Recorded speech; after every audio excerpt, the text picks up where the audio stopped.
Speaking of Fields of Mistria, let's talk about it because it is out in 1.0. This released the day after Beast of Reincarnation on August 5th, released previously in early access just actually 2 years ago on the date, August 5th, 2024. This is independently developed and published by NPC Studio, PC only, and the elevator pitch is it's Stardew Valley, but what if it was anime? And that's a great place to start, right? Because I think I think it's easy to look at this game and say, like, oh, okay, yeah, it's a Stardew Valley clone, it's a Stardew Valley knockoff. The only other thing that you'll sort of notice is that, yeah, it's heavily anime inspired. If you're familiar with the Sailor Moon anime, like, it's very inspired by that mid to late 90s style of anime. And yeah, I mean, to sort of give you the rundown on it, if you're not familiar with it, it's a farming simulator. So, if you're not familiar with that core loop, right? Like you're moving into an abandoned house, you're starting a farm, you're growing crops, you're meeting the locals. Newer versions of these games have you exploring some type of dungeon and fighting, some level of combat in there. You're upgrading and buying new things for your farm, livestock, things like that. So this is basically that, right? Like, I'm not going to sit here and tell you that Fields of Mystria is like some sort of revelatory release here for the farming simulator genre, but what it does is that it so seamlessly streamlines it feels like every design decision about this game was made in reaction to a pain point that someone felt when they were playing Stardew or playing other farming simulators in the past, right?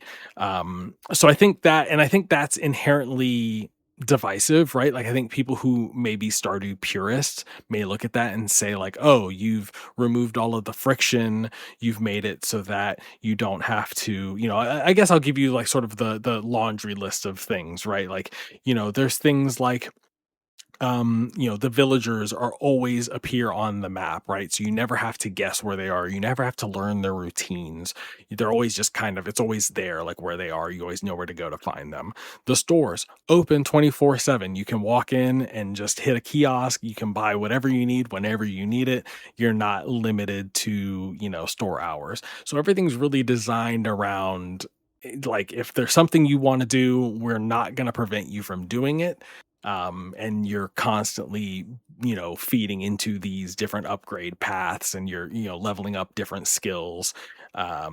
Really what I would say, like, the one thing that the game does that I think that differentiates itself from Stardew Valley is that it is more of an RPG in ways where Stardew Valley is more like a simulator, where it is about setting up automations and setting up, things, your farm to run optimally, where Fields of Mystria is more about like that feeling of leveling up your character and getting better and more efficient and stronger that way. So I think it's different strokes for different folks there. I lean more toward the Fields of Mystria model and just making it more of an RPG, and just because of how impatient of a gamer I can be sometimes, I do appreciate how streamlined some of these things are, and everything feeds into one another, I think, really, really well. Like, going back to our conversation about Beast of Reincarnation, I don't think there's any systems in here that feel superfluous or that don't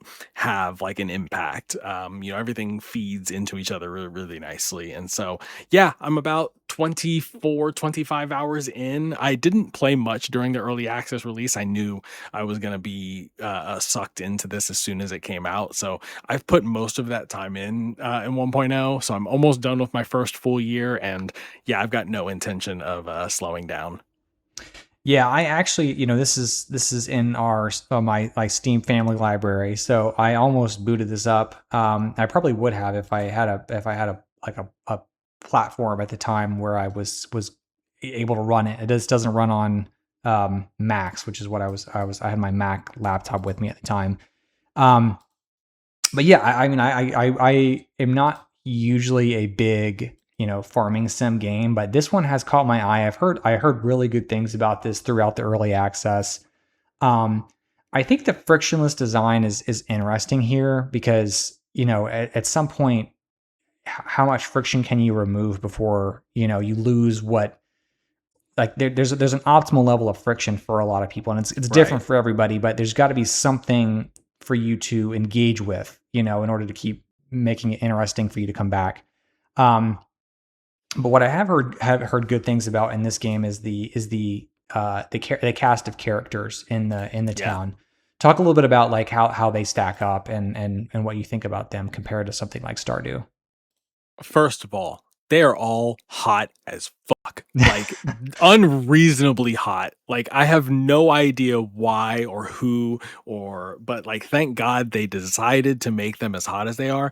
But I mean, yeah, like all jokes aside, I mean, yeah, the character art very horny. Everyone has very different outfits. It's great.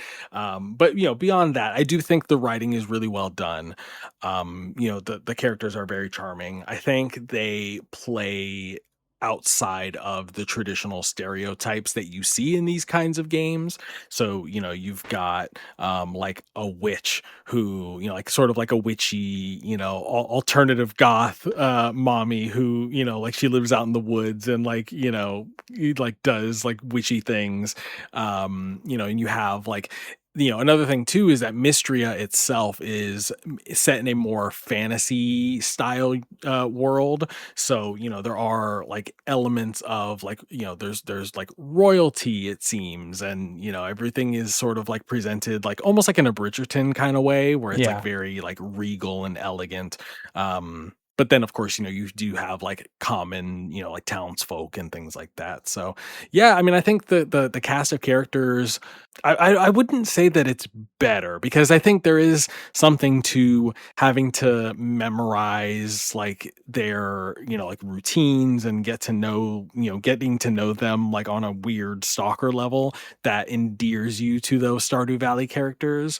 But from what I've seen in my more limited time with Fields of Mistria, like I think this is a cast of characters that I could easily see myself falling into a same situation for. And another thing too that I'll mention is that with regards to the design, is that it's really designed in a way that's like avoiding you having to make the spreadsheet to track everything where kind of like to the point that you were making before, some people find the joy in finding the spreadsheet. So if you're a Right. Stardew spreadsheet girly, like this may not be the game for you, but if that is something that you're like, oh man, like I hate having to look up X, Y, and Z in the wiki, like that's really where Fields of Mystery I think is strongest. Yeah, that's good to hear. And I may end up checking this out. My next question, so you kind of touched on the fact that this is not really breaking new ground. And you mentioned that like maybe what you feel like is the more RPG element of it. Like, where would you like talk to me about what you want more, like more specifically what you'd want to see in that area? Like, what elevates this, and how could it, like, in post release content, how could they take it even further? Yeah, no, that's a good question. I mean, I think really for me the first point was when I was going through the mines, right? Like, and if you're familiar with Stardew Valley, you're familiar with the concept of the way that the mines work, and it works the exact same way in Mystria. But I think Mystria, like when I got to the 20th floor, which is kind of like your first major milestone, in terms of like what the quests ask you to do, you start getting story, elements. And so, I think I've been a little bit more head down and like focused on like the work side of things for a while. So it hasn't been as prevalent, but what I'm hoping for is that in the yeah, like the mid to late game, you do see more of the like what's going on. Like you get the sense that there's like some mystical forces going on. I say all of this and like the story is very much what you would expect from one of these games, like the town has fallen on hard times. We gotta, improve the town and the sort of surrounding area to restore it to its former glory, stuff like that. So it's not particularly deep in terms of the story, but I think in the areas where you expect it to like play it safest in terms of sticking to the formula, they do start to branch out. So yeah, in terms of looking, forward and hopefully later on, I hope that there's more, story stuff. Well, cool. Yeah, I'll be curious to see how you feel about it as it progresses. But Yeah. it's good to see that this is such a you know well received title, and that you know the farming sim genre, even if it's not you know being reinvented, there's still plenty of room to do it in you know satisfying in new ways in their own way. Yeah. Am going to stop shy of saying that Fields of Mistria is the new undisputed king of farming sims, but the only two things that I would say are holding it back, at least as it relates to Stardew Valley, which I do still consider the undisputed king, is that Fields of Mystery is locked to PC, so even though it's out in 1.0, there's no console release yet. They're working on it. It should be coming out in the near future.